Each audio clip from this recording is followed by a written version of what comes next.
(6.25)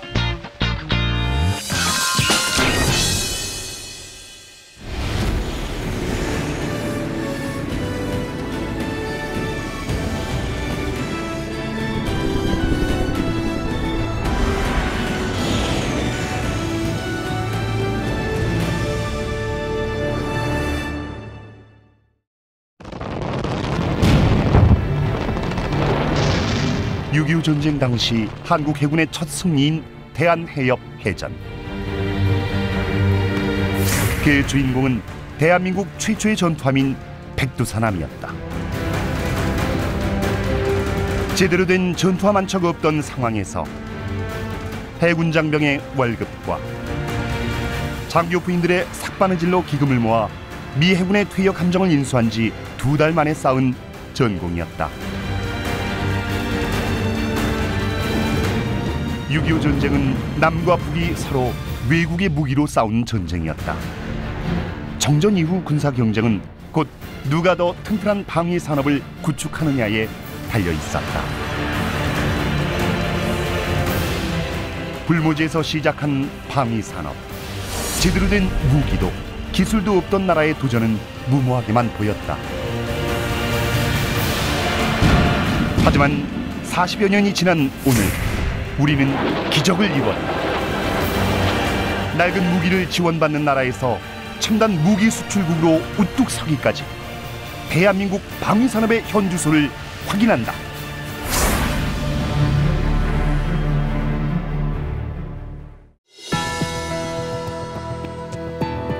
여러분 안녕하십니까? 첨단 국가의 초석, 방위산업 진행을 맡게 된 라미경입니다.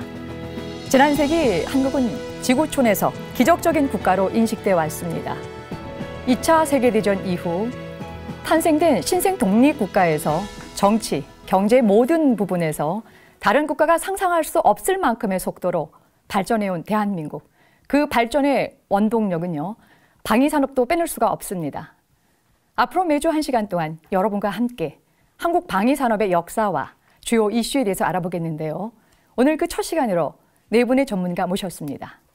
먼저 한국방위산업학회 최우석 회장 나오셨습니다. 안녕하십니까. 방위산업학회장 최우석입니다. 다음은 한국국방연구원의 최성빈 박사도 나오셨습니다. 국방연구원의 최성빈입니다. 퍼스텍의 전용우 대표 참석하셨습니다. 퍼스텍 대표이사 전용우입니다. 건국대학교 방위사업학과의 서우덕 박사님 나오셨습니다. 네, 안녕하십니까. 건국대학교 서우덕입니다. 예, 방위산업을 둘러싸고 학회에서 연구기관, 그리고 현장에서 기업들, 또 인재 양성까지 다양한 전문가들 모시고 오늘 이야기 진행하게 되었습니다.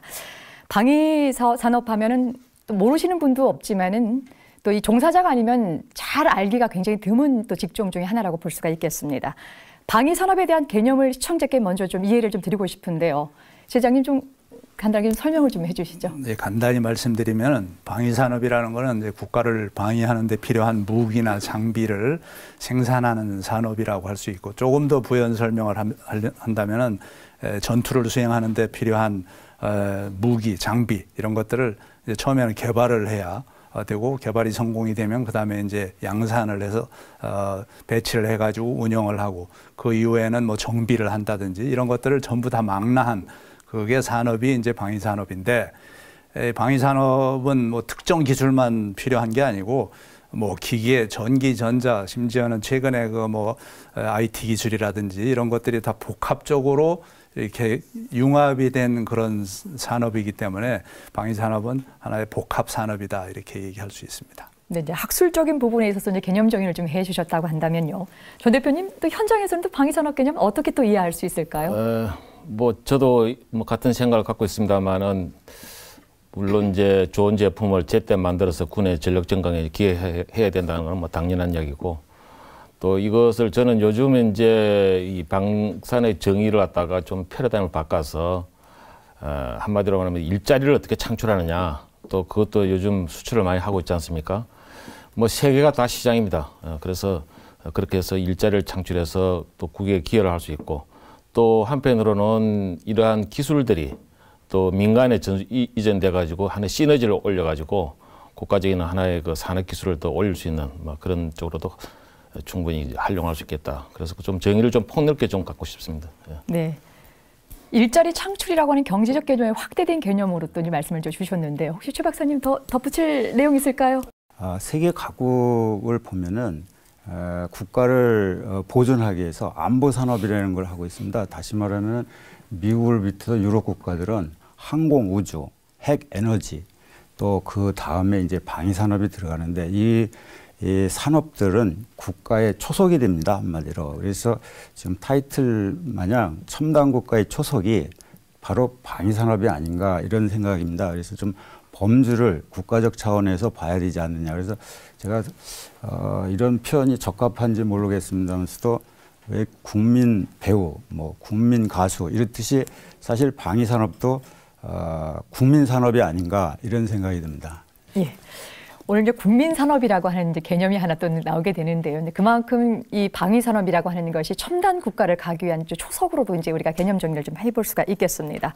이 방위 산업에 관련된 자료를 찾다 보면요, 뭐 무기 산업이다, 군수 산업이다, 혹은 전쟁 산업이다라는 얘기를 혼용해서 쓰고 있거든요. 예. 그리고 또 다양하게 쓰고 있는데 2차 세계대전 이후 또 우리나라에서는 이 박정희 정권부터 시작해서 이제 이 방위 산업이라는 얘기를 좀 쓰게 됐다고 지금 자료에 좀 나와 있는데요. 대표님, 아니 박사님 그렇게 봤었을 때 이 군수 산업과 이 방위 산업이 기본적으로 같다고 봐도 될까요? 아니면 목적이나 범위 차원에서 좀 약간 다를까요? 원래 이제 최초에 그 쓰여지기 시작한 것은 그 군수 산업이라고 그렇게 쓰여졌고, 그것이 이제 2차 세계 대전을 거치면서 이제 그 군수의 그 범위나 뭐 이런 것들이 굉장히 또 광범위하게 넓어지고 방위라는 개념이 또 도입이 되고, 그래서 전쟁의 개념이 확대되면서 그 산업의 개념도 이제 방위 산업이다라고 이렇게 이제 그 변화가 되어 왔었죠. 그래서 지금은 이제 뭐 군수 산업이라는 용어보다는 방위 산업이라는 용어가 더 그 광범위하게 쓰여진 것 같고, 그다음 우리나라도 마찬가지. 예, 우리나라는 그때 이제 1970년도에 이제 방위 산업을 시작했기 때문에 그때는 이미 이제 방위 산업이라는 그런 개념이 통용되고 있는 시대임에도 불구하고 군수 산업이라는 말을 먼저 썼어요. 왜냐하면은 이제 우리가 그 무기 개발을 본격적으로 한다는 것을 그 외국에 미국이나 이런 데 좀 알리기 싫어서 그냥 좀 그 위장하는 그런 의미에서 그냥 군수 산업이다라고 이제 시작을 했는데, 뭐 몇 년간 그렇게 쓰다가 나중에 이제 이렇게 다 양성화되면서 방위 산업으로 이렇게 정착이 됐습니다. 그런데 이제 실제로 군수라는 것은 무기 체계하고 일반 물자를 다 포괄하는 개념이라서 그냥 그 말만 보면은 뭐 더 넓은 개념처럼 보이는데, 사실 방위라는 개념은 또 군사력뿐만 아니고 뭐 다른 그 경제력, 외교력까지 통칭하는 그런 개념으로 쓰여지기 때문에 군수 방위라는 개념을 보면 방위가 훨씬 더 넓은 개념이고, 근데 그걸 또 뒤에 산업을 붙여서 군수 산업, 방위 산업으로 본다면은 아까 말씀드렸다시피 군수는 이제 뭐 일반 물자까지 다 포함하는 그런 범주인데, 또 방위 산업은 무기 체계를 중심으로 하는 그런 업으로 이제 한정이 돼 있어요. 그래서 좀 이렇게 얼핏 보면은 좀 헷갈리는 부분도 있고 그렇습니다. 예. 예, 이제 서 박사님의 이제 개념을 비교해 보니까요. 이제 방위 산업의 이제 범위라고 하는 것이 또 궁금해지고요. 이제 시청자들의 이해를 돕기 위해서 생각을 해보자고 한다면은 방위 산업의 생산품이 어떤 것이 있는지라고 하는 부분들을 이제 알게 되면은 이제 범위를 좀 쉽게 볼 수 있을 것 같은데요. 지 회장님, 이 방위 산업은 주로 어떤 것들을 생산하는 것인가요? 이 방위 산업이 뭘 생산하느냐? 우선 뭐 소총이라든지 기관총과 같은 그런 기본 총기류, 그다음에 뭐 자주포 같은 뭐 그런 포, 또 여러 가지 종류의 이제 미사일이 있는데 그런 뭐 미사일이라든지 또는 뭐 항공기, 훈련기, 또 뭐 함정, 또 잠수함 뭐 이런 것 등등 이제 그런 것들이 이제 우리가 무기 체계로 분류를 하는데, 이제 그런 것들도 생산을 하고, 또 사실 거기에 포함이 안 된 장병들이 일상적으로 착용하는 뭐 군복이라든지 군화, 또 뭐 방탄복 이런 것들은 뭐 옛날에는 이제 비무기 체계라고 이렇게 호칭을 하다가 근래에는 전력 지원 체계라고 이렇게 명칭을 바꿨는데, 이제 그런 것들을 이제 생산하고 있는 것입니다. 예. 방위 사업, 그야말로 이제 우리 국방의 내용과 형식을 이제 책임질 수 있는 산업이라는 생각이 좀 들고 있는데요. 이러다 보니까 이 중요한 일에 이제 그 종사하는 인원 또 이제 기관도 이제 많이 있는 것 같습니다. 우리 산업 이제 방위 산업의 대표적인 국가 기관으로 이제 방사청이 있는데요. 최 박사님, 이거 방사청 이외에 이 방위 사업에 관련된 기관들 또 어떤 것들이 있습니까? 말씀하신 대로 지금 방위사업청, 정부 조직으로는 이제 방위사업청이 한 1,600여 명의 직원으로 일을 하고 있습니다. 여기에서는 주로 이제 정책 사항도 하지만은 가장 중요한 거는 이제 각종 앞서 얘기한 방산품의 사업 관리를 담당하는 부서가 크게 있고, 또 한편으로 그 사업들에 대해서 최종적으로 계약 행위를 하는 계약관리본부가 있습니다. 그래서 그분들이 한 1,600여 명이 일을 하고 있고, 그 밑에 정부 출연 기관이 2군데가 있습니다. 그래서 국방과학연구소 한 2,500여 명이 종사를 하고 있는데, 여기에서는 각종 무기에 대해서 개발을 하고 연구를 하고 그런 업무를 담당하고 있습니다. 그 다음에 이제 기술품질원이라고 있습니다. 여기에서는 이제 과거에 방위산업품에 대한 품질 관리, 보증 업무를 하고 있고, 또 최근에 그 방산 기술에 대해서 기획 관리를 하는 이런 업무를 담당하고 있습니다.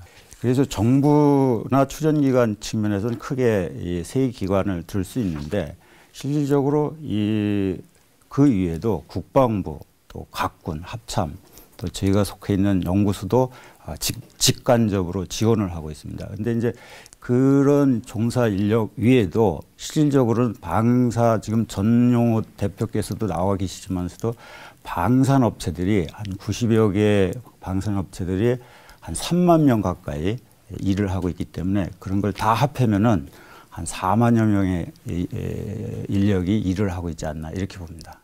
예, 이렇게 이제 많은 기관과 인력이 집중되어 있다는 것은 그만큼 이제 중요하다는 것들을 이제 반증해 보일 수 있는 건데요.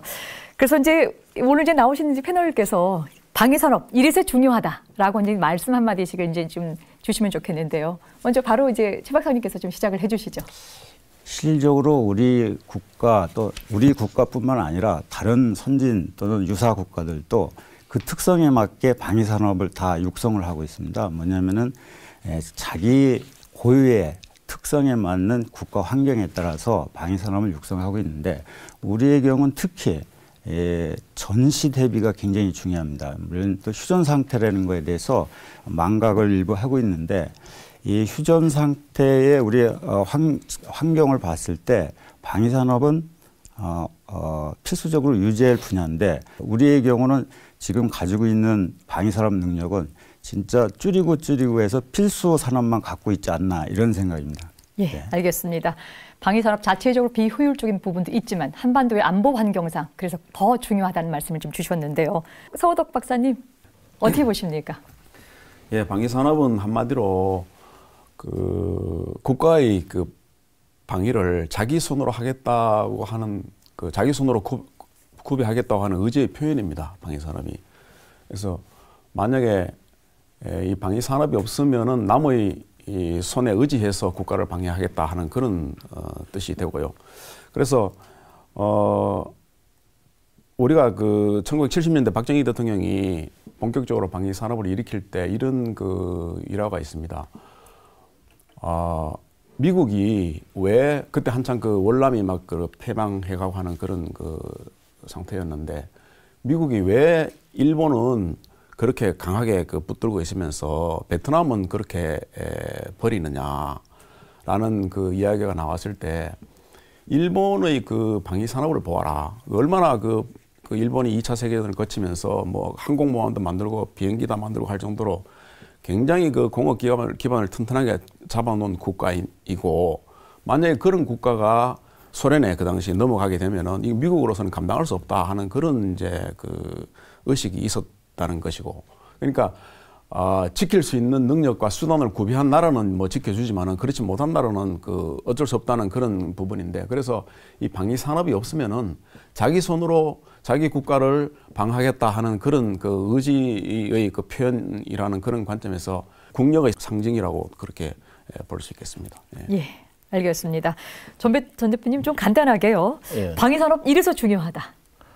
제가 서두에도 말씀을 드렸습니다만은 이게 그 산업으로서 자리매김하기 위해서 온 세계가 시장입니다. 또 한편으로는 또 이런 무기를 독자적으로 사실 개발해야 또 수출이 가능합니다. 그렇지 않으면은 여러 가지 해외 수출의 제한 조건이 많습니다. 뭐 익스포트 라이센스를 받는다든지. 뭐 예를 들자면은 지금 WTO 체제에서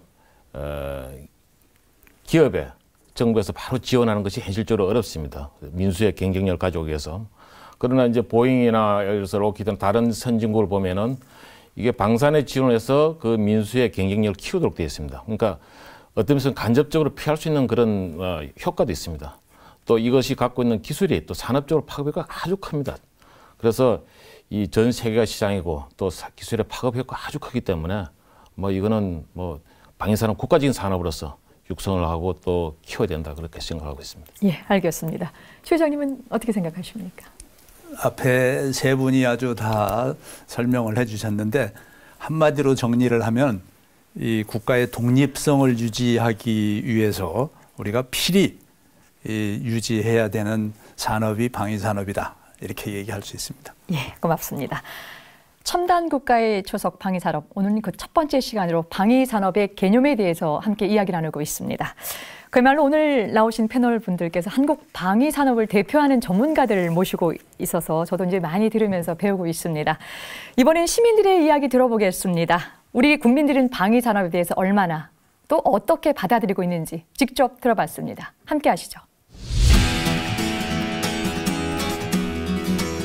국민들에게 방위 산업을 알리기 위한 노력은 계속 이어져 왔다. 첨단 무기 모형과 사진을 전시하고 청소년들을 대상으로 방위 사업체 체험 행사도 진행했다. 국민과 소통하기 위해 UCC 공모전을 열고 어린이들에게 무기 속 과학 원리를 소개하는 자리도 마련했다. 그렇다면 방위 산업은 국민들에게 얼마나 가까이 다가갔을까? 제작진이 직접 거리로 나가 국민들의 목소리를 들었다. 방위 산업이라고 혹시 들어봤어요? 못 들어봤어요. 전혀? 네. 뭐 알긴 알겠지만 좀 정확히 잘 모르겠습니다. 잘 모르겠어요. 국방을 지키고 이제 그런 거 아닙니까? 아 그리고 어떤 뭐 군수 산업 그런 거. 상대 지장이 없는데요? 이런 일반 시민들은 서민들은. 대체로 잘 모르겠다는 응답이 많았다. 그렇다면 국민들에게 방위 산업은 어떤 이미지일까? 뉴스에서 나오는 거 말고도 신기한 게 너무 많다고 생각해서. 고토동 놈들 참말로. 또 뭐 신발 막 옷 같은 것도 막 그냥 막 물 새는 신발 산다 주고 뭐 고아텍스라고 말이 고아텍스지 그냥 엉터리 그냥 갖다 주고 다른 것도 아니고 그 목숨 갖고 장난치는 거 아닙니까? 사실 국민 세금도 완전히 혈세를 낭비한 거고 그리고 저런 무기가 생산됐다 그 자체가 얼마나 부끄러운 거예요. 얼굴을 들고 다닐 수가 있어요. 방위 산업에 관한 국민 여론 들어봤습니다. 우선 방위 산업에 대한 잘 모른다는 대답이 굉장히 많이 나왔고요. 개인이 직접 군수품을 살 수 있는 것도 아닐 테고요. 또 국가가 독점적으로 소비하는 사업이니만큼 이 일반 국민이 방위 산업을 알기는 참 어려울 것 같습니다. 전 대표님, 그렇다고 해서 이 국민이 정말 이 방위 산업을 몰라도 되는 걸까요? 무기 뭐 하나하나에 대한 뭐 기술적인 거나 또 구체적인 뭐 이름까지는 뭐 알 필요가 없겠습니다만은 하나의 국가를 방어하는 그런 모든 이 무기 체계 또 이것이 또 필요하다는 거, 또 이것이 산업으로서 하나의 또 이 자리매김을 해야 된다는 거, 뭐 이런 정도는 기본적으로 알아야 되지 않겠냐 이렇게 생각하고 있습니다. 예. 이제 국민이 이제 방위 산업에 대해서 이제 알으셔야 된다는 얘기는 지금 주셨는데요. 그렇다면 이제 왜 알아야 되는지, 뭘 알아야 되는지를 조금 이제 우리 전문가께서 이제 의견을 좀 주셔야 되겠는데요. 최 회장님, 왜 알아야 되죠? 또 뭘 알아야 되죠? 그러니까 이제 우리 아까도 안보 산업이라고 이렇게 나왔는데 국가 안보에 그만큼 중요하기 때문에 국민들도 뭐 알아야 되는데 문제는 국민들에게 홍보하는 노력이 그동안 좀 소홀히 이렇게 취급되어 왔지 않나. 물론 그 내용상의 보안 또는 비밀에 관한 사항들이 많다 보니까 좀 소극적인 홍보를 하게 됐는데 아마 그러기 때문에 국민들이 모르는데도 비리 산업인 거는 또 이렇게 인식이 돼 있는 거 보면 뭔가 잘못 전달이 돼 있다. 방위산업의 실상이 제대로 전달이 안 돼 있다 하는 걸 이제 증명하는 건데, 오늘 이와 같은 프로그램을 계속 진행을 하면은 국민들이 봤을 때 좀 더 많이 알 수 있겠다 이렇게 생각을 합니다. 네, 또 홍보의 또 중요성을 이제 말씀을 또 주셨는데요. 최 박사님, 이제 여론조사 뭐 또 구체적으로 또 지금 이제 프로젝트에서 이제 발표도 하셨는데요. 뭐 좀 말씀을 좀 덧붙여 주시죠. 뭐 이게 그 정확한 표현이라고는 말씀드리기 어렵지만서도 저희가 일반 국민을 대상으로 해서 지난 40여 년 동안 방위 산업을 추진해 왔는데 정부가 과연 국민들은 어느 정도 인식을 하고 있느냐 했더니 정확히 한 20% 정도만 좀 알고 있다. 나머지 한 80%는 잘 모르겠다. 이렇게 응답이 왔습니다. 근데 저희가 분석해 볼 때 20%도 굉장히 많지 않는가 이런 생각은 갖고 있습니다. 왜 그러냐면 앞서 잠깐 방위 산업에 종사하는 분들이 직접적으로 한 4만여 명, 또 거기에 간접적으로 다 합해 10만여 명 수준인데, 그런 차원에서 봤을 때 국민들이 20%인 건 굉장히 좋은 겁니다. 근데 저희가 더 중점을 두고 있는 거는 국방에 관여되는 분들도 방위 산업에 대해서 잘 모르는 분이 있습니다. 그래서 그것들이 더 중요하다. 즉 국방에 직접 관여하는 분들도 방위 산업에 대해서 자세히 모르고 있다. 그래서 아까 우리 회장님이 말씀하신 대로 이 부분에 대해서는 좀 적극적인 홍보가 필요하지 않나 이렇게 봅니다. 어쩌면 가장 뜨거운 이슈가 될 것 같습니다. 방산하면 떠오르는 것이 이제 비리랑 연계가 되고요. 우리가 인터넷 포털 사이트에서도 방산에 대해서 검색을 해보게 되면은 항상 상위권으로 방산 비리라고 하는 것이 나오게 됩니다. 안타깝지만 엄연한 현실 앞에서 이유가 무엇인지를 구체적으로 좀 밝혀야 될 것 같은데요. 이 질문은 모두 네 분께 여쭤보겠습니다. 이 방위 산업이 이처럼 국민들의 인식에 부정적인 이유가 되는 것이 어디에서 찾아볼 수 있을지 좀 봐야 되겠는데요. 먼저 서우덕 박사님께서 말씀해 주시죠. 예. 연구개발하는 것이 뭡니까? 처음 안 해봤던 것을 새로 이제 만들어 보겠다고 하는 것이고, 도전하는 그런 작업이 바로 개발이라는 작업이고 연구라는 작업인데, 그 과정에서 시행착오나 뭐 결함이 없을 수 없죠. 있습니다. 그런 것이 이제 자연스럽게 받아들여져야 되는데, 대체로 보면은 뭐 조금의 부실 또는 뭐 결함 이런 것, 또 뭐 큰 결함도 있고 작은 결함도 있습니다. 그런 것들이 비리가 아니고 좀 결함이나 있을 수 있는 정상적인 그 개발 과정에서 나타나는 현상임에도 불구하고 그것들이 자꾸 문제가 되고 하느냐. 제가 생각해 볼 때는 이 방위 산업이 갖는 특수성 때문에 그런 것이 아니냐. 그러니까 예를 들어서 일반 제품은 국가가 만들어내는 게 아닙니다. 뭐 다 그 기업에서 이제 이윤을 창출하기 위해서 국민들에게 대중에게 공급하는 그런 제품을 만들어내는 그런 과정이기 때문에 거기에 뭐 부실하거나 뭐 결함이 생기면은 그거는 뭐 회사가 그냥 책임지고 그 국민들이 안 사면, 소비자들이 안 사면 되는 겁니다. 네. 근데 이제 이 무기 산업은 국가가 만드는 것이고 국가가 운용해야 되는 것이고 그것이 바로 국민의 그 안전에 직결되는 것이고 하기 때문에 뭐 다른 분야의 기술 발전 이런 데에 대해서 보다는 어떤 결함이나 이런 게 났을 때 국민들이 민감하게 반응하고 조그마한 결함이라도 그냥 굉장히 크게 생각하는 그런 경향 때문에 그런 게 아니냐 그렇게 생각을 합니다. 예, 지금 이제 서 박사님께서 굉장히 중요한 지적을 주셨습니다. 방산이 갖고 있는 이제 특수성 때문에 물론 결함과 비리에 있어서 명확하게 찾고 또 비리의 근본적인 원인 좀 찾아가야 되겠지만은 이 방산업이 갖고 있는 또 특수성을 지금 말씀해 주셨는데요. 전 대표님, 이런 부분 말고도 혹시 다른 국민들이 왜 이렇게 부정적인 인식을 하고 있을까요? 앞에 우리 서 박사님 말씀하셨다시피 좀 우리가 인식을 좀 달리할 필요가 있을 것 같습니다. 예를 들어서 뭐 불량이다 또 이런 거에 대해서도 특히 이제 그 국방에 대해서는 계속 무기라는 게 진화하고 발전하고 개량하고 보완하고 이런 과정 연속입니다. 뭐 예를 들어서 지금 우리 아파치 헬기도 좋고 또 여러 가지 F-16 또 지금 현재 또 미국을 보면 요즘 뭐 신문지사에 나온 것 같이 F-35다 또 얼마 전에 미국의 그 V-20이라고 오스프레이라고 있습니다. 그게 몇십조 투자해도 계속 떨어지고 또 이게 가야 되느냐 말아야 되느냐 이런 상황에서도 그게 10년간 기다립니다. 그래서 지금 오늘날 전력 배치가 되고 있지 않습니까?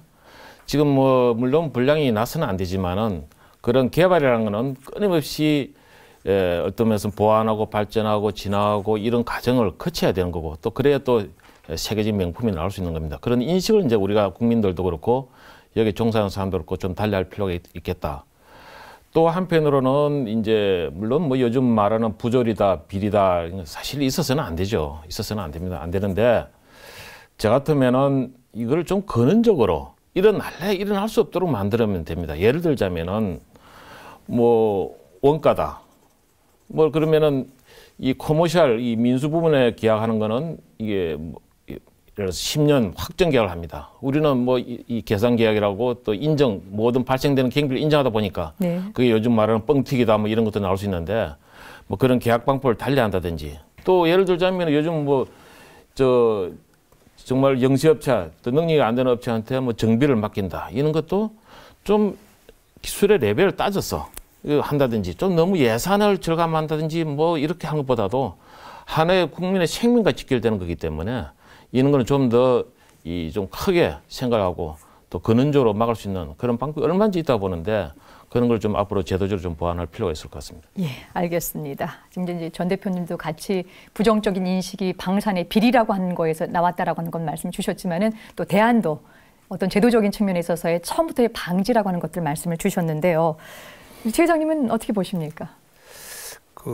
이런 인식의 문제는 93년도에 사실 율곡비리라고 그래서 아주 대대적으로 감사를 하고, 그러니까 지금부터 한 20년 전, 그러니까 방산을 시작하고 한 20년 만에 이제 그런 감사를 하면서 당시에 이제 어떤 권력형 비리 이런 것들이 이제 화두가 되면서 방위산업 하면은 뭐 무슨 비리처럼 이렇게 국민들이 인식을 하는 계기가 되지 않았나. 그 당시에도 사실은 뭐 무슨 외국에서 무기를 사오는데 관련된 그런 뭐 도입에 관련된 비리였지 우리 뭐 방위산업체가 직접 관련된 그런 부분들은 뭐 거의 있질 않았거든요. 그리고 그때 이미 한 20년 정도를 방산을 했으면은 아까도 얘기가 나왔지만 우리의 어떤 우리나라의 기반 산업, 중화학공업이라든지 이런 발전하는 데 크게 기여한 이런 부분은 전혀 거론이 안 되고 일부의 이제 권력형 비리가 너무 부각이 돼가지고 이렇게 언론에 노출되고 하다 보니까 국민들 입장에서는 이 방산하면 비리구나 이렇게 생각이 되게 된 것 같습니다. 예. 또 얘기가 되겠지만 이 실상을 좀 정확히 알리는 게 중요하지 않겠는가. 네. 예, 정확하게 알리는 작업들이 또 있어야 되겠다라는 말씀을 주셨는데요. 최 박사님은 어떻게 보십니까? 저희가 방위력 개선 사업을 한 300~400개 이렇게 진행하고 있는데 아주 극소수의 그 문제에 해당합니다. 근데 이 작은 문제라도 문제는 문제이기 때문에 왜 이렇게 부각되나 이렇게 봤을 때 결국은 내 자식, 내 형제들이 군에 가서 쓸 무기이기 때문에 약간이라도 잘못되면 안 된다. 이런 인식이 있습니다. 그래서 저희 그 국방 부분에서도 철저하게 완벽한 장비를 만들려고 노력을 하고 거기에는 약간의 비리라도 발생되지 않도록 노력을 하고 있지만서도 그래도 간혹 이렇게 나오는데 실질적으로 내용을 보면은 방위산업보다는 어떤 부품 조달에 대한 비리가 아닌가 이렇게 저희는 보고 있습니다. 예, 알겠습니다. 제가 한 가지 더 말씀을 드리고 싶은데요. 이게 이제 방산업체나 조달 공급하는 자들만의 문제냐 하는 그런 부분이죠. 따지고 보면은 이제 정부도 책임이 큽니다. 이런 부분에서는 무슨 말이냐면은 이제 쉽게 말하자면 유혹받을 수 있는 토양을 제공한다 이제 그런 의미인데요. 지금 그 국가가 무기 개발에 필요해서 이제 개발은 해야 되겠는데. 예산이 제한되다 보니까 굉장히 예산을 짜게 줍니다, 사실은. 개발하는데 예를 들어서 뭐 10억이 필요하다 그러면은 10억을 다 안 줍니다. 뭐 8억 이렇게 이제 주고 개발을 하라고 하는 상황이거든요. 그런데 그러면 업체 입장에서는 이거 손해보고 개발해야 되는데, 그러면은 이제 그러면 개발 단계에서 손해를 좀 보더라도 뭐 양산 가서 양산 물량이 있으니까 그때 이제 회복하면 되지 않느냐 하는 이런 이제 그 논리를 갖고 이제 지금 이렇게 하는 그런 부분들이 많이 있습니다. 네. 근데 이제 개발 단계에서 이제 그러니까 손실 충당을 해가면서 이제 개발하는 거죠. 그러다가 이제 양산 단계 들어가면은 그러면은 국가가 공식적으로 그 앞 단계에서 본 손실을 회복해 주느냐? 절대로 안 해줍니다. 해줄 수 있는 그런 뭐 제도적인 그것도 없고, 그건 알아서 하라는 그런 거죠. 기업이라는 것은 이윤을 보장을 해줘야 되는데, 이윤을 창출하지 못한 상태에서 계속 사업을 할 수 없는 상황이거든요. 근데 이제 그런 경우에 요즘 말하는 원가 부풀리기, 위조한 이런 부분이 보면 방산 비례에서 나오는 것은 대체로 요 원가하고 시험 요런 부분에서 이제 나오는 부분인데, 그래서 국가도 개발이나 생산을 할 때 거기에 알맞는 적당한 개발비와 비용을 주고 만들어내라 그래야지, 그렇지 않고 그냥 예산 부족하다고 이리저리 다 깎아놓고 또 물건은 내가 요구하는 대로 다 만들어내라, 이런 상태가 되니까 굉장히 핍절하다 하는 그런 이야기죠. 예, 알겠습니다. 네 분 모두 이 방위산업에 대한 국민의 부정적인 인식이 분명히 있다라고 하는 전제하에 각각의 그 문제를 어떤 오명이 됐든 아니면 근본적인 비리가 됐든 간에 좀 척결하자라는 의견을 지금 주시고 있는데요. 그중에 이제 상당 부분 이제 이 방산업 업체와 또 이 정부 간에 있어서의 이 원가 이 계약 방법이라든가 또 개발 단계와 양산 단계에 있어서의 이제 구체적으로 좀 들어갑니다만은 그 관계에 있어서 불균형이라고 하는 부분들이 이런 비리를 양산하게 되는 또 하나의 원인으로 지금 지적을 하고 계시는데요.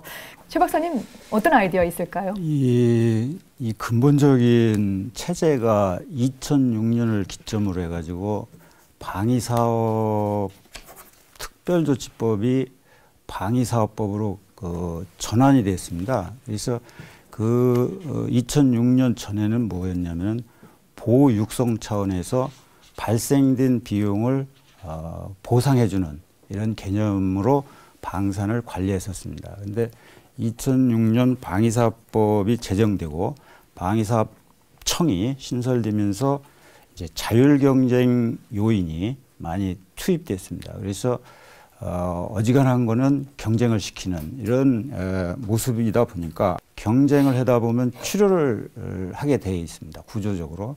그러다 보니까 적정한 원가를 보상 못 받는 이런 모양새가 되다 보니까 그거를 채우기 위해서 또 일부 불협화음도 생기고 이런 거로 보여집니다. 그래서 제도적으로 이건 좀 수정을 할 필요가 있지 않나 이런 생각인데, 또 한편으로는 모든 업무를 지금 방위사업청이 이렇게 추진을 하고 있습니다. 이 모든 것을. 그래서 국방부 각군 또 직접 사용자도 여기에 참여해서 같이 이 일을 풀어야 되지 않냐, 이런 문제를. 그래서 좀 국방 차원에서 한목적으로 풀어야 될 문제가 아닌가 이렇게 보고 있습니다.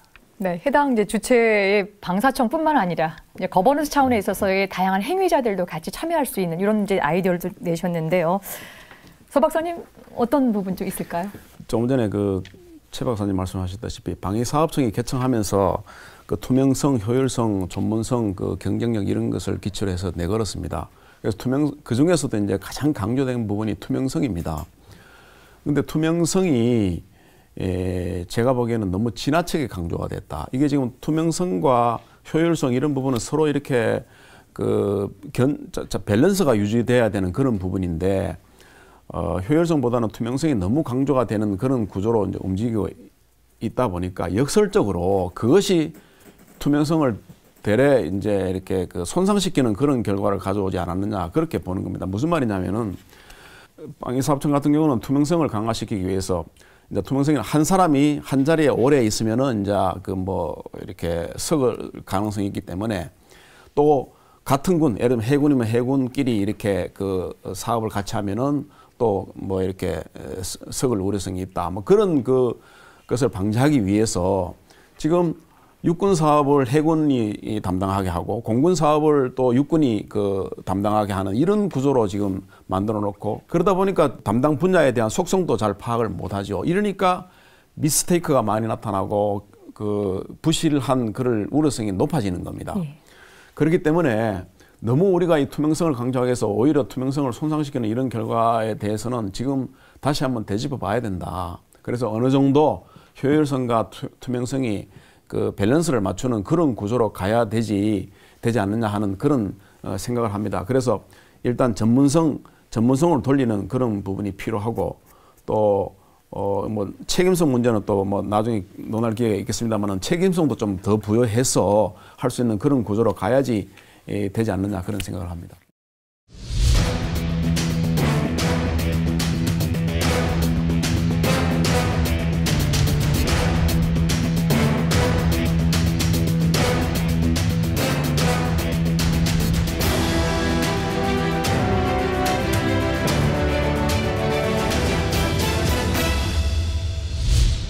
첨단 국가의 초석, 방위산업 그 첫 번째 시간 함께하고 계십니다.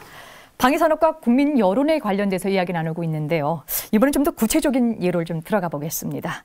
국산 무기인 K-시리즈에 대한 우려가 지금 일어나고 있는데요. 최근에도 K-11 복합 소총이라든가 또 K-21 보병 차량 등에 대한 성능의 문제가 지금 제기가 되고 있거든요. 서 박사님, 모든 국가가 이 국산 무기로 해서 이제 만들어 가지는 않을 것 같습니다. 예. 이것도 단계가 있을 것 같은데 어떤 단계를 거쳐 나오나요? 우리나라 경우를 말씀을 드린다면은 우리나라 이제 1970년대 박정희 대통령께서 이제 방위 산업을 처음 출발을 시켰습니다. 그래서 처음에 출발했을 때는 뭐 기술이라든가 이런 것이 부족했기 때문에 어쩔 수 없이 미군 장비를 모방해서 개발하는, 그러니까 설계 기술 능력도 없었으니까 이제 장비 갖다 놓고 그걸 치수를 재해 가지고 역설계하는 그런 방법으로 이제 그대로 본따서 만드는 그런 방법으로 개발을 했고요. 그 다음에 이제 1980년도 들어서서는 이제 우리만의 기술력으로는 현대화된 장비를 만들 수 없으면 아무리 이제 모방 개발하는 것이 한계가 있기 때문에, 그래서 기술 도입 생산을 선진국의 무기 체계를 뭐 설계 과정은 거치지 않지만 생산은 우리나라에서 해서 장비시키는 그런 방향으로 하면서 병행해서 한 것이 뭐냐면은 모방 개발해서 이제 선진국의 무기를 보고 개량 개발하는 그런 단계로 들어갑니다.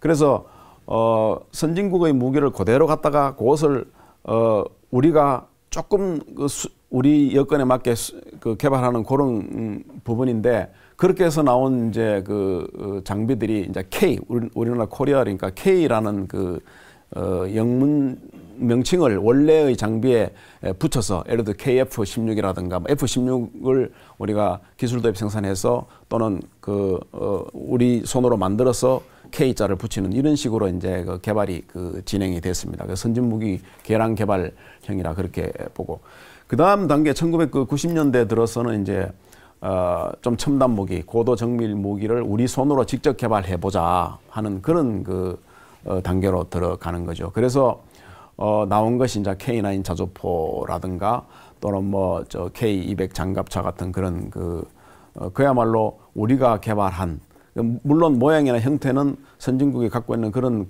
것이지만은 고유한 순수한 기술로 만들어내는 그런 단계에 접어들게 됐고요. 그래서 뭐 그 단계에 나온 무기 체계들이 뭐 청상어라든가 현무라든가 천마라든가 이런 여러 가지 우리 고유의 명칭들이 이제 붙여지게 되는 그런 단계였고, 그 다음에 이제 2000년대에 들어서서는 그야말로 세계 수준의 무기도 독자 개발하는 그런 시도를 각 분야에서 하게 됩니다. 대표적인 게 이제 K2 전차. 뭐 물론 파워팩 때문에 한 2년 동안 좀 고생을 하긴 했지만은, 그러나 결과적으로는 아주 세계 수준의 어디 가도 내놓을 수 있는 그런 무기를 성공적으로 일단 개발을 한 결과가 되고요. 또 K-11 복합 소총 뭐 여러 가지 말은 많았지만은, 그러나 실증적으로 그것이 최고라는 것이 증명이 되는 그런 상태고, 수리온, 뭐 홍상어, 신궁 여러 가지 세계 어디 내놔도 손색이 없는 그런 장비들을 우리 손으로 개발하는 그런 단계. 그래서 처음에 모방 개발 단계부터, 그다음에 선진국의 것을 우리 한국형으로 개량하는 그런 단계, 그다음에 이제 현대 나온 최신의 장비를 우리 손으로 독자 개발하는 단계, 그리고 이제 세계 최고 수준의 무기를 우리 손으로 개발하는 2단계까지, 물론 전 분야에서 그런 건 아니고요. 예. 부분적으로 그런 분야들이 이제 생겨나기 시작한 거죠. 예. 예. 서 박사님 말씀 듣다 보니까 우리가 K-시리즈를 지금 소유하고 있다는 것이 굉장히 자부심을 가져도 좋을 것 같은데요. 기왕 얘기가 여기까지 나왔으니까 전 대표님, 지금 현재 우리 K-시리즈 어느 수준까지 어떤 상품이 좀 많이 나와요? 제가 알고 있기로 한 100여 가지 됩니다. 뭐 지금 저희들이 첨단 전투기라든지 F-35 또는 고고도 정찰기 또는 뭐 핵 잠수함, 항공 뭐 이런 전략적인 무기를 빼놓고는 뭐 앞에서 우리 서 박사님 말씀하셨다시피 K1 전차라든지 또 K2 또 K9 자주포 또 K21 장갑차 뭐 소총 또 홍상어 청상어 뭐 또 지금 뭐 항공기 KUH 수련 헬기 캡16 뭐 전체가 다 막내에서 정말 그 전략적인 무기 빼놓고는 거의 대부분이 좀 국산 무기로 만들어져 있다 이렇게 볼 수도 있겠습니다. 예. 이제 우리 방산의 이제 국산 무기 개발 수준이 이제 이 정도로 맞다라고 하는 것들 두 분께 이제 지금 들어서 알겠는데요. 최 박사님, 이게 이 국제적인 수준에 봤었을 때는 어느 정도 와 있다고 평가해 볼 수 있을까요? 예, 이제 매년 저희 추전 기관 중에 국방 기술 품질원이라는 데가 아까 설명드린 추전 기관이 있습니다. 거기서 한 15개국을 대상으로 해서 우리 무기 체계 수준이 얼마인가 이런 걸 측정을 하고 있습니다. 이제 과학기술 수준과 더불어서 그랬을 때 저희가 한 80점, 선진국 대비 80점이다 해가지고 한 10등 정도 이렇게 되는 것으로 평가하고 있습니다. 근데 이거는 이제 계량적으로 표현한 거고 아까 전 대표께서 말씀하셨듯이 육해공군 필수 장비는 국산화가 다 됐다 이렇게 보시면 되는데 저희가 부족한 부분이 전투기, 무인기 일부, 또 위성체, 또 일부 이 탐지 장비 뭐 이런 것들은 앞으로 도전해야 될 분야인데 선진국과 비교해 볼 때 그것을 도전하기 위해서는 어마어마한 돈이 필요합니다, 사실. 그래서 민간 부분에서도 국가과학기술 혁신 역량이 미래부에서는 매년 측정을 했는데 작년도까지만 해도 세계 8위였습니다. OECD 국가 중에서. 근데 올해 최근에 발표한 거는 7위까지 올라갔는데 국가과학기술이 국방과학기술과 굉장히 밀접합니다. 그래서 저희 국방과학기술도 앞으로 7위까지는 세계적으로 올라가야 되지 않나 이렇게 목표를 지금 보고 있습니다. 예, 현재 상태에서 더 많은 예산이 필요하고 민군 혁신 기술이 필요하다는 측면에 있어서 이제 주변 말씀을 좀 주셨는데요. 제자님 그럼에도 불구하고요. 이제 K-시리즈 이제 얘기하다 보면 이제 성능 문제가 자꾸 제기가 되고 있어요. 혹시 우리 국민 일반인들이 모르는 개발 단계에서 혹시 어려움이나 문제점 혹시 있습니까? 조금 전에 우리 서 박사께서 방산 40년을 단계별로 이렇게 설명을 해주셨는데 우리가 뭐 모방 개발을 한다든지 할 때는 뭐 크게 문제가 안 생겼지만은 지금은 우리가 이제 독자적으로 첨단 무기를 이렇게 만들다 보니까 이제 생기는 문제들입니다. 특히 예산이 충분치 못하고 기간도 짧게 주고 하다 보니까 그런 건데 예산 문제도 아까도 나왔지만은 그런 부분들을 하여튼 제대로 다 투자를 해서 하게 되면은 이런 문제들이 좀 줄면서 국민들의 걱정도 좀 덜 끼치게 되지 않을까 이렇게 생각을 합니다. 예, 이제 전 대표님께 여쭙겠는데요. 이제 기업인 입장에서 보게 되면요, 일반 제조업과 이 방산업체가 분명히 또 차이가 있을 것 같거든요. 예. 예, 그런 차이 어떻게 가장 두드러진 차이가 어떤 부분입니까? 글쎄 뭐 특별히 정의는 없습니다만 제 나름대로 이렇게 좀 정의를 한번 내려보면은 우선 이제 품질 면에서는 뭐 제가 옛날에 배운 바로는 퀄리티를 놓고 보면은 제일 낮은 게 이제 오토모빌 퀄리티, 그 다음에 건 퀄리티, 건이라는 게 소총, 그 다음에 에어크래프트 퀄리티. 그러니까 쉽게 말하면은 이 자동차 같은 경우는 뭐 가다 고장이 나면 서면은 또 고치면 되지만은 예를 들어서 무기 같은 경우는 적재수 써야 될 때 못 쓰면은 이 생명을 직결되고 또 항공기 같은 경우는 날아가다가 또 서면은 엄청난 데미지가 오지 않습니까? 예. 그와 마찬가지로 이 생명과 직결되기 때문에 그런 측면에서 일반 산업과 이 방위 산업에 좀 차이가 있다. 또 생산 단위도 놓고 보면은 이게 이 일반 산업은 이 불특정 다수를 상대로 하는 이런 이제 되겠지만 이 방위 산업이라는 게 국가를 상대로 하고 또 하다 보면은 또 생산량이 그렇게 제한될 수밖에 없습니다. 또 예산상의 문제라든지 또 수요의 문제라든지 이런 측면에서 또 어느 정도 원가가 비싸고 국가가 어느 정도 인정해 줘야 되는 뭐 이런 산업의 특성을 갖고 있고 또 이렇게 하다 보니까 공장이라든지 생산 가동 측면에서는 상당히 제한을 받습니다. 이게 계속적인 그 물량이 창출해서 고용도 창출하고 이렇게 해야 되는데, 그런 측면에서 우리가 지금 앞으로 우리나라가 좀 보완해야 될 점이, 모든 게 그 군의 수요에 따라서 움직이는 그런 하나의 소요에 따라서 움직이는, 이렇게 해서는 좀 어렵지 않겠느냐. 가까운 일본을 놓고 보면은 어떻게 하면은 이런 제조업이 지속적으로 가동하고 계속 기술이 발전하도록 만드느냐. 그런 측면에서 보면은 단순한 그 만드는 것뿐만 아니라 유지 관리하고 업그레이드하고 이런 수요를 계속 창출해서 해 나갑니다. 그래서 워크로드를 계속 유지시켜 나가는 이런 것들이 필요한데, 이런 측면에서 좀 방위 산업에 대해서도 국민들이나 국가에서 인식의 전환이 좀 필요하지 않겠느냐, 이런 생각이 좀 듭니다. 예. 각기 나름대로 제조업이나 또 방산도 각기 어려움은 좀 있겠습니다만, 지금 전 대표께서 얘기한 부분을 보게 되면 또 방산이 갖고 있는 특수성 때문에 더 어려움을 좀 갖고 있는 것 같은데요. 서 박사님, 우리 이게 이런 그 국산에서 이제 무기 개발하는 과정이나 아니면 K 시리즈를 발전시켜 나가는 과정에서요, 전문적인 거라 국민들은 잘 몰라도 되는 부분이 좀 있겠습니다만, 그래도 좀 이해를 좀 돕기 위해서 어떤 부분들을 좀 더 고려해야 할까요? 저희들이 그 세계 10대 국내 개발 10대 명품 무기 체계라는 게 발표가 됐었어요. 그런데 이제 그 10대 명품 무기를 가만히 보면은 정말 그 명품입니다. 잘 만들었다 그렇게 보는데, 근데 발표 시기가 좀 문제입니다. 무슨 말이냐면은 흑표 K2 전차도 거기 포함되어 있고, K21 장갑차도 돼 있고, K21 복합소총도 그 안에 포함되어 있는데, 그것들이 다 완성돼서 그 개발이 다 끝나서 생산돼서 야전에 배치된 상태에서 이제 이게 개발됐다, 이 명품이다라고 이렇게 이야기가 되면은 좋을 뻔했는데, 이것이 이제 아직 그 개발이 되기도 전에 우리가 개발되면은 이런 성능을 갖고 나오는 그 정말 좋은 무기 체계다. 그 성능 자체는 이제 맞는 말인데, 그런데 아직 개발이 안 됐기 때문에 이제 시험 평가 과정이 남았단 말이죠. 그 시험 평가 하다가 이제 여러 가지 몇 가지 결함이 발견돼서 이제 늦춰지는 그런 그 상황이 되버리는데, 그렇게 되니까 국민들이 이거 뭐 세계 최고라 그러고 명품이라 그러더니 저런 결함이 있네.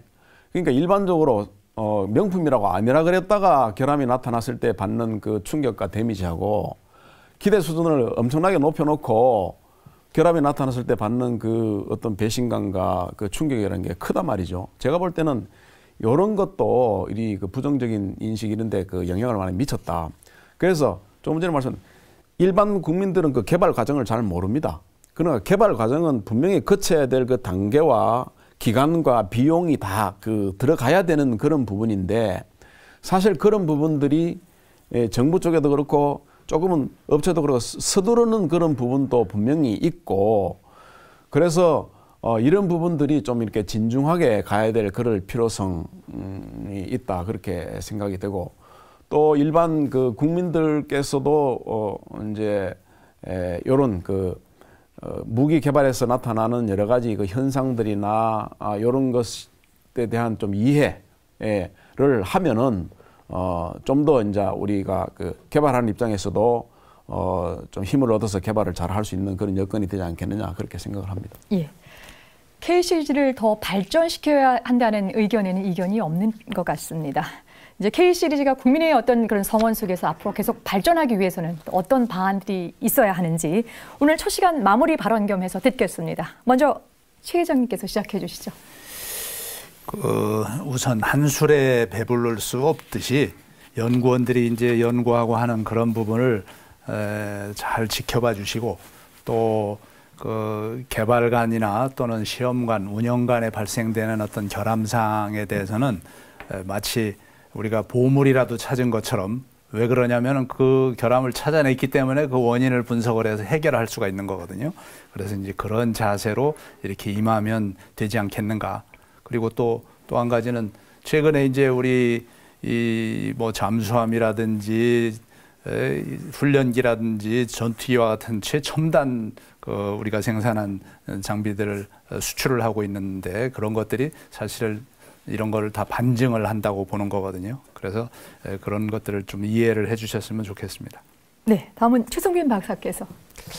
한마디로 그 방위산업은 자주국방의 중요한 수단이고 또 미국을 비롯해서 일본 또 유럽 국가도 그 국가 특성에 맞게 방위사업을 육성하고 있습니다. 그래서 우리도 이렇게 쭉 가는데 최근에 여러 가지 문제로 그런 상승 기류가 좀 위축되는 이런 모습도 있습니다. 그런데 특히 방산 비리라기보다는 앞서 말씀드렸듯이 조달 비리에 해당되는 것이 전체 방산 비리로 비춰지는 게 좀 안타깝긴 합니다. 특히 독자적으로 무기를 개발한다는 것은 투자도 많이 들지만은 기간이 한 10년 이상 들어갑니다. 그래서 이런 장기간 동안에 개발하고 하는 과정을 일관성 있게 지켜봐 줘야 되는데 중간중간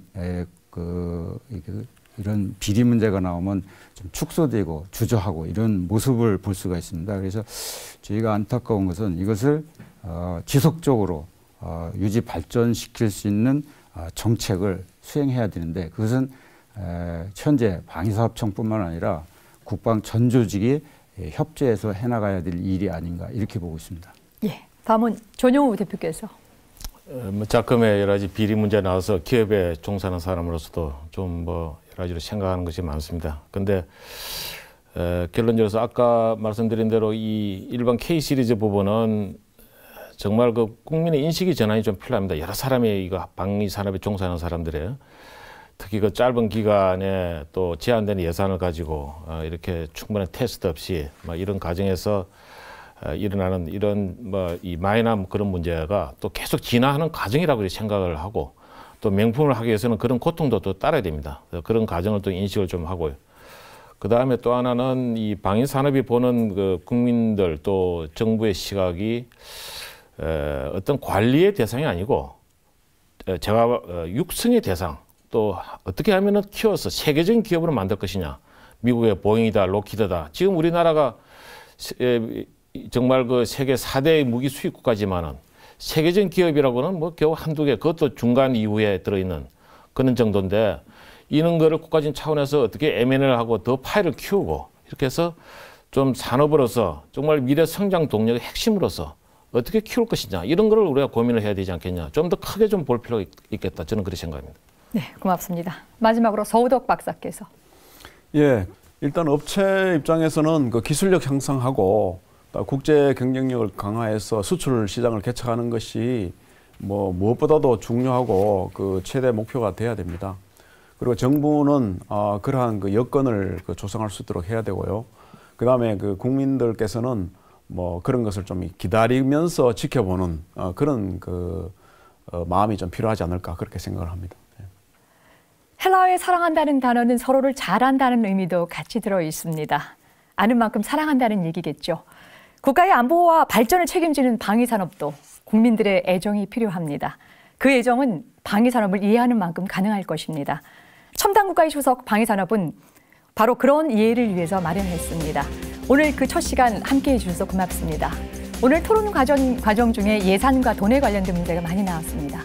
다음 이 시간에 돈 문제로 풀어보겠습니다. 안녕히 계십시오.